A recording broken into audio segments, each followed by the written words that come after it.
Hello everyone, and welcome back to Queen Elizabeth, A Day in Her Life. In the last episode, we found out that the prince was a childish man, even at the age of 26, and that's why he cannot be the husband to stay by his wife's side 24/7. Princess Alexandra may have known her husband wasn't faithful, but it was the neglect that got to her.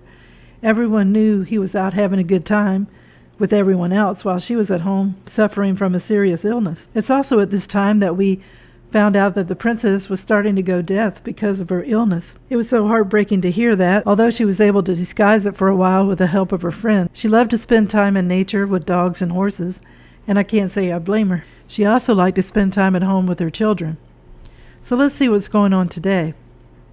While away on the help vacation, the party transferred to a river steamer. A cabin had been specially built on deck so that the princess could wheel herself about in her chair.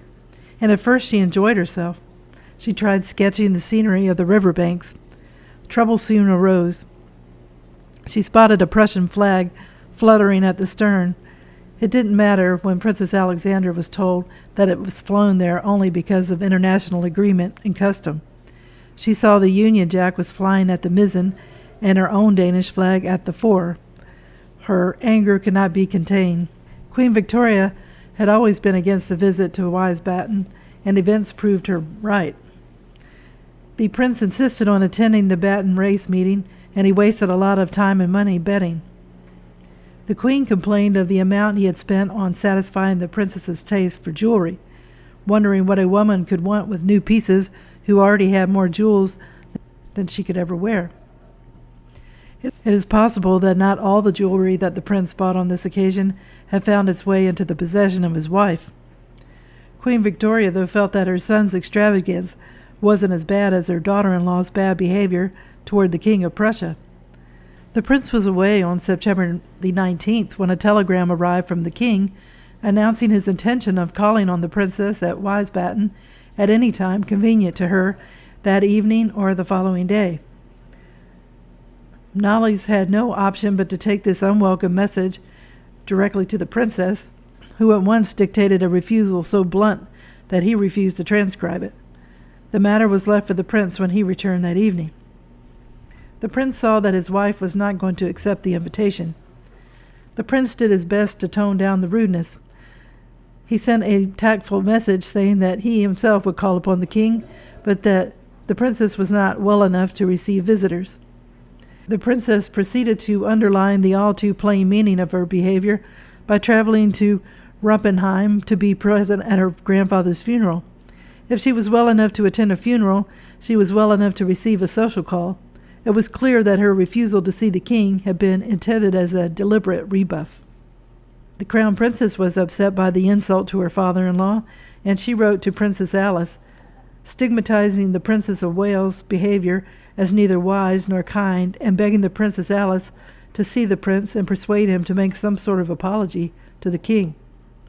The prince needed no persuasion. His problem was to persuade his wife. All her life she remained adamant in her hatred and contempt for Prussia. On this point she could not or would not compromise. In this impasse the prince turned for support to the one of the most improbable of all, his mother-in-law. Queen Louise had very good cause to hate Prussia, but as the prince said to Knollys, she was so sensible that she would make her daughter do what was proper. The prince and Knollys were actually in consultation with Queen Louise when a polite and conciliatory telegraph arrived, tentatively suggesting a visit from the king. Queen Louise promised that if he were to come, she would swallow her own feelings and be present at the meeting, but she gave no help at all to Knollys and the prince in their attempts to make her daughter agree to this idea. Arguments were useless. It was a question of feeling with the princess, Knollys recorded, and she would not listen to reason of any kind. At length, provoked beyond endurance but still unyielding, she rose to her feet, and leaning heavily upon her stick, hobbled with some dignity from the room. At this point the prince asserted his authority, and without consulting his wife, he sent the king a telegram inviting him to call. The princess continued to fight a rearguard action, constantly altering her plans, in the hope that the king might lose patience and cancel the whole arrangement. But in the end she had to admit defeat. On the day before the proposed visit, Knollys thought it best to keep a distance from the princess, who was the more angry because the king's visit had meant the departure of all her relations. Forgetful of her promise, Queen Louise had started packing the moment she heard the news and left hastily for Rumpenheim, taking with her the young Princess Thera and the King of Greece. The next morning, Knollys was sitting alone in the drawing-room, awaiting the arrival of the Prince of Wales, with their unwelcome guest, when the door opened and the princess limped in, her face very white. Commenting on her paleness, Knollys expressed a fear that she had caught a cold. The princess said, "Maybe I'm pale, but it's not from cold, but from anger at being obligated to see the King of Prussia, and what I mind most is that it's consequence of those two old women, the Prince of Wales' sister, interfering, or I should not have been obliged to do so." In spite of this outburst, she behaved civilly enough to the king, who let it be known that he had been very satisfied with the manner in which he had been received. Nevertheless, the princess's attitude understandably angered Queen Victoria. In a letter to the crown princess, she praised her daughter-in-law for being unspoiled and simple, but added, "If only she understood her duties better. That makes me terribly anxious. This behavior about the king makes me extremely angry." And to Prime Minister Lord Derby, she expressed the same apprehension. The Queen trusts that Lord Derby will take an opportunity of expressing both to the Prince and Princess of Wales the importance of not letting any private feelings interfere with what are their public duties. Unfortunately, the Princess of Wales never understood her duties of this nature, thinking it was her duty to follow Danish and Hessian advice. It was a great source of grief and anxiety to the Queen for the future. The princess's health was better after she'd gone to Wiesbaden, but her stiff knee showed little signs of yielding to treatment, though by November 1867 she was already walking fairly well with 2 sticks. The princess of a stiff leg was more graceful mover than most women, with the full use of their limbs. She did not walk so much as glide over the ground, and soon society ladies were copying her Alexandra limp. Although she was a small woman, she was also a very strong one. Her muscle control was remarkable. She would pick up her friend, Lady Augustus Hervey, carry her around the room on outstretched arms, and laughing, fling her on the sofa. Now she refused to allow her lameness to hinder her physical activity. She skated and danced as beautifully as ever, and she continued to ride, moving the pomelo to the other side of the saddle in order to accommodate her stiff leg. The princess was determined no physical disability was going to hinder her from accompanying her husband on an official visit to Ireland, which was scheduled to take place in April 1868. She had good reason for wishing that the prince should not go to Ireland without her. The year 1867 had been overshadowed by the activities of Irish Fenian agitators, and during the autumn it had been thought necessary to take security precautions at Sandringham. Although the only suspicious person to be discovered turned out to be a harmless tradesman who fancied himself in love with the princess and who was in the habit of writing her passionate love letters, the danger was none the less a real one, and there was genuine anxiety over the princess's safety in Ireland. In spite of the possible dangers, the government decided that the visit should take place. Disraeli, at least, was on the princess's side, and wishing that she would accompany her husband, pleading her cause with the Queen with typical gallantry. "Is it not worth your Majesty's gracious consideration whether the good might not be doubled if His Royal Highness were accompanied by the princess? Would it not add to grace and even the gaiety of the event?" Queen Victoria remained unconvinced. She was always critical of what she described as rushing about, continuing to hope against hope that her son and daughter-in-law would settle down to a quiet domestic life, interrupted as seldom as possible by anti-visits, official or otherwise. On this occasion she had particular objection to rushing about, because the princess was pregnant again. The princess herself, however, felt it would be far more trying for the nerves of an expectant mother to sit at home worrying over the possible danger to her husband, rather than to face the fatigues of an official visit, and as usual, she was gently determined to have her own way. The letter she wrote to the Queen, begging for permission to accompany the prince, was eloquent, but almost without punctuation. She wrote in her letter, "I have a sort of very strong wish and feeling, if I may say so, to go with my Bertie, this time to Ireland, and as 3 medical men don't see any objections, I feel I would much rather go, although I must say it won't be very amusing for me than to be left behind in a state of fever about him. The whole time, which I don't think could be very good for me now, and as I really feel so well, and my leg is so much stronger, I feel I can as well go to balls, etc., than here, and as for the journey, I don't really mind that. Besides, I know Lady Abercorn so well, and she wrote me such a nice letter. I really think and have a sort of conviction that it will do me no harm, and therefore have almost made up my mind to go with my Bertie.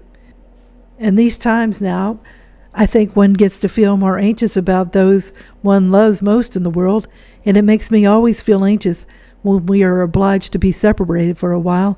But in this case, I confess, I almost shudder to think of the possibility of his going alone, and I should feel very dreadfully disappointed if anything really were to prevent my going with him. I feel like a sort of call and a wish to go. Please excuse this long explanation, but I wish myself to tell you my feelings and wish about it, and I hope, dearest Mamma, that you will understand me. All of this I have not told my Bertie, as I did not like to say anything about my private feelings for him, but to you, dear Mamma, who know what I mean, I could not help opening my heart. So Princess Alexandra got her way because the Queen could not resist her plea. She turned a blind eye to the discreet hint in her letter when she stated, I have almost made up my mind to go with my Bertie. In other words, if the Queen refused, the Princess would go without it. On April 15th, the Prince and Princess landed in Kingstown, and what the Times described as the Danish conquest of Ireland had begun. The Princess needed all her courage and persistence to face the strenuous ordeal of this Irish visit. She had only just learned to walk without the aid of 2 sticks and was several months pregnant. She was to be with her husband and to be in a series of public functions stared at by thousands of people, all quick to mark any sign of lameness, any thickening in a figure so justly famous for its slimness. She started her journey there with a head cold. Political troubles as well as physical disabilities stood in the way of success of the Irish visit. That spring of 1868, the Irish crowds were in no mood to applaud English royalty. The Irish have a tenacious and bitter political memory, but they are also a people possessed of a delightful capacity to put aside political rancor for a while if someone or something chances to take their fancy. And of all men, an Irishman is the first to capitulate to a woman of charm, beauty, and courage. Disraeli was right. Had the Prince of Wales gone to Ireland without his wife, the occasion would have lacked just those qualities of gaiety and grace which appeal especially to the Irish temperament. It was the princess rather than the prince whom the Irish took to their hearts. At the great military review at Phoenix Park, a voice was heard shouting from the middle of the vast crowd, "We'll never let her leave us, and if she's here, the prince will have to stay too." It was not only on such enjoyable occasions as the state ball that the princess charmed everybody. It was her evident pleasure and interest at a long and dull university function. She listened with rapt attention and apparent enjoyment to a Latin speech which must have been incomprehensible to her. Together with the prince, she visited schools, police barracks, orphanages, and Roman Catholic colleges. She attended official luncheons and dinners, and she spent a rainy day at Powers Court admiring the waterfalls. Queen Victoria was relieved when the private secretary Nolly assured her that despite an exhausting program, the Princess of Wales returned to London without being in the least worse for her visit to Ireland rather than the contrary. Lady Abercorn wrote the success of the Irish visit had exceeded even fondest hopes. The enthusiasm it aroused might possibly have developed into a more permanent sentiment had it not been for Queen Victoria's obstinacy and lack of imagination. The princess had learnt from experience how much the Irish enjoyed the presence of royalty, and she went so far as to hint tactfully that the Queen ought to pay Ireland a personal visit. She wrote to the Queen Victoria, "I think the Irish people are very loyal. Wherever they went, they never have forgotten their Queen. One always heard 3 cheers for Queen 3 cheers for the Queen, or let the Queen live here amongst us for several months. Both Disraeli and later Gladstone wished the Prince of Wales to have a permanent residence in Ireland and to live there for a month or two every year. The princess warmly welcomed this plan. She had never cared much for the Scottish holidays that were so dear to Queen Victoria, and now in her lame state, she found the prospect even less attractive. "I don't exactly think the Highlands the most suitable place for a stiff leg," she confided to Princess Louise. The princess would seem to have been exactly the person to fit in happily into the Irish background.